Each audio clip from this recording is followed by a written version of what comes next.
అందరికీ జై భీమ్. ఈరోజు సావిత్రిబాయి పూలే గారి జయంతి సందర్భంగా కల్వకుర్తిలో ఉత్సవాలు జరుపుకోవడం జరుగుతుంది. బహుజన్ సమాజ్ పార్టీ నుంచి అణగారిన వర్గాలకు, అట్టడుగు జాతులకు ఒక మేధాశక్తినిచ్చినటువంటి మన సావిత్రిబాయి పూలే గారు ఎంతో కష్టపడి ఏదైతే సమాజం కోసం ఈ చదువుదారనే ఏదైతే నిర్మించగలమని చెప్పి జ్యోతిరావు పూలే గారి యొక్క ఆశయాల కోసం తను బాల్య వివాహం చేసుకొని కూడా భర్తతో పాటు చదువుకోలేని స్థితిలో ఉండి కూడా ఇంటికానే చదువు నేర్చుకొని అణగారిన వర్గాలకు, ఒక మహిళలకు చదువు చెప్పి ఈ దేశానికే ప్రకృతి తెచ్చినటువంటి సావిత్రిబాయి పూలే గారికి ప్రత్యేకంగా జైభీములు.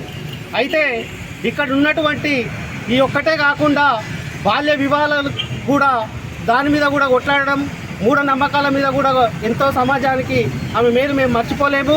ఇంకొక ముఖ్య విశేషం ఏంటంటే, ముఖ్యంగా బాబాసాహెబ్ అంబేద్కర్ గారు ఈ యొక్క కష్టాలను ఆధారంగానే భారత రాజ్యాంగాన్ని రాస్తే ఈ మనువాదులు మాత్రం ఎప్పటికుండా కానీ సరస్వతి దేవి అని చెప్పి చదువుల తల్లి అని చెప్తున్నారు. ఇవాళ బాగా చిగ్గుచేటుగా ఉంది. ముఖ్యంగా ఏంది అంటే, అణగారిన వర్గాలకు ఎక్కడ చూసినా కానీ చదువు చెప్పిందంటే ఒక సావిత్రిబాయి పూలే. ఆమె మాకు దేవతల కంటే ఎక్కువ అని కూడా ఈ సభాముఖంగా మేము తెలియజేస్తున్నాం. ముఖ్యంగా ఇవాళ కార్పొరేట్ సంస్థలు ఏదైతే ఉన్నాయో అవి కూడా పెత్తందారుల చేతులనే ఉన్నాయి, రాజ్యం వాళ్ళ చేతులనే ఉంది, సంపద వాళ్ళ చేతులనే ఉంది. దీనికి అనుకూలంగా ఒకటే మార్గం, బాబాసాహెబ్ ఆచరణ ఉంచున్నటువంటి రాజ్యాంగం ద్వారా ఏదైతే మన మాన్యవర్ శ్రీ కాంచీరాం బహుజనులందరి కోసం బీఎస్పీని, బహుజన్ సమాజ్ పార్టీని స్థాపిస్తే ఇవాళ నిజంగా చెప్పాలంటే బీసీలు కూడా ఒక బీసీ సామాజిక వర్గమైనటువంటి జ్యోతిరావు పూలేను ఎంతసేపు ఉన్నా కానీ వర్ధంతులు జయంతులు చేస్తున్నారు, కానీ అసలైన జెండాను పట్టుకుంటలేరు.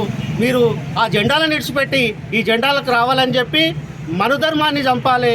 ముఖ్యంగా ఇవాళ ఈ విషయంపై ఇట్లా మాట్లాడుతూ మరొకసారి మహానుభావులను ఏదైతే జ్యోతిరావు పూలే, సావిత్రిబాయి పూలే సంవరించుకుంటూ జై భీమ్ తెలియజేస్తున్నాను. జై భీమ్, జై భారత్.